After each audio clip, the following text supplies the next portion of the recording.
dans le département du Koki. Nous sommes là dans la région de l'Ouest Cameroun.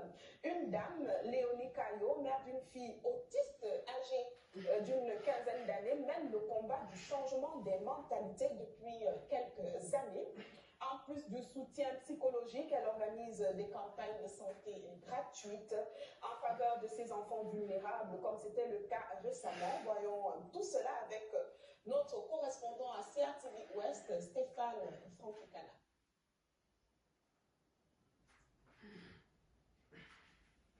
La société a parfois du mal à les accepter. Différents des autres, les enfants atteints d'autisme ou du syndrome d'Asperger souffrent de bien de maux, parmi lesquels la stigmatisation. Dans les zones où les traditions sont encore bien enracinées, comme c'est le cas dans la région de l'Ouest Cameroun, les préjugés sociaux traditionnels s'y ajoutent. On les assigne à des esprits maléfiques, d'enfants sorciers ou réincarnés. Mère d'une fille autiste âgée d'une quinzaine d'années aujourd'hui, Néfertari, Léonie Caillot s'active au quotidien pour faire évoluer les mentalités.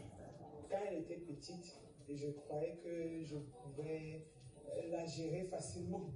Mais plus elle grandit, plus je découvre toutes ces comorbidités. Et je me rends compte que l'autisme n'est vraiment pas facile. Il y a encore beaucoup de choses à faire et nous devons nous soutenir pour continuer à travailler et à encadrer ces enfants. Avec l'amour, on peut tout faire. Moi, personnellement, je fais tout avec amour. Et je suis convaincue qu'avec amour, qu'on ait les moyens ou pas, on peut s'en sortir.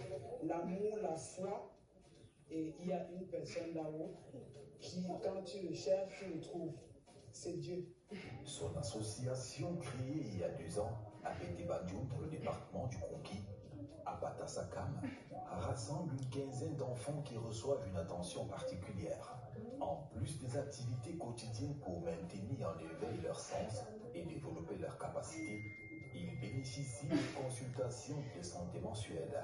L'équipe médicale présente effectue un contrôle de routine.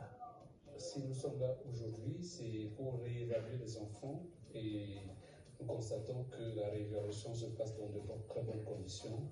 Les enfants s'expriment déjà très bien. Les enfants essayent déjà de dire ce qu'ils ressentent. Et ce n'était pas contrairement à la dernière fois. L'action du cœur de la fondatrice bénéficie de l'attention des pouvoirs publics pour un meilleur suivi des enfants. En tournée dans le département, la déléguée régionale des affaires sociales pour l'Ouest effectue une halte au siège de l'association. Elle a choisi une cible qui n'est pas la plus facile, dont les besoins sont vraiment denses et nécessitent une pluridisciplinarité. J'étais bien heureuse de constater qu'il y a des médecins volontaires qui sont déjà venus pour pouvoir consulter ces enfants et évaluer un peu à quel niveau se trouve-t-il sur le plan physique, ce qui n'est pas déjà très mal.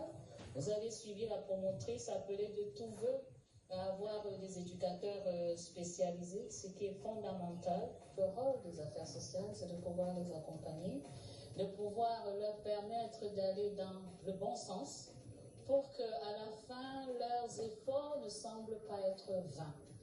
L'association nourrit des ambitions pour un meilleur encadrement de ces enfants atteints de troubles du développement. Mes perspectives, c'est d'abord agrandir ce centre et ouvrir un centre inclusif d'accompagnement avec internat et dans les jours à venir, ouvrir des centres inclusifs d'accompagnement pour enfants autistes que j'appelle centre à Batasakam dans toutes les régions du Cameroun. Au Cameroun, près de 3000 enfants naissent autistes chaque année, d'après le ministère de la Santé publique. Loin d'être une fatalité, les personnes atteintes d'autisme ont besoin de se sentir intégrées dans la société, d'où l'urgence de sensibiliser les masses. 3, 2, 1, 0. Merci à vous, Stéphane Francicana, pour ce rappel très important, non à la stigmatisation de ces enfants autistes qui n'ont pas demandé à le devenir. C'est bien de les accepter, c'est bien de faire avec eux, de jouer avec eux, de partager avec eux tout ce qu'on a à offrir et tout ce qu'on peut leur apporter. Et Dieu seul sait combien ils sont intéressants, ces enfants, et bien non à la stigmatisation. Arrêtons de les mettre de côté. L'info du Quat nous attend